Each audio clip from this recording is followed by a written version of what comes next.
If you have more than one Gmail account in your Gmail application in your Android phone, and if you want to know from which Gmail account you have received notification for new emails without looking, then what you do is go ahead and open Gmail and tap on this more option here.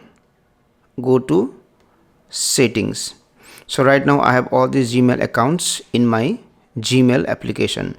So what I will do is I will go to any of the Gmail account at first, go to notification sounds, go to notification sound, and again select this option sound, and instead of default notification sound I will select any other like this one.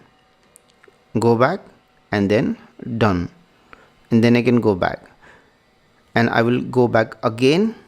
So I have set a different notification sound for this Gmail account. If you want, you can do same with other Gmail accounts here. Go to Gmail account, notification sound, go to notification sound, go to sounds and select any other sound.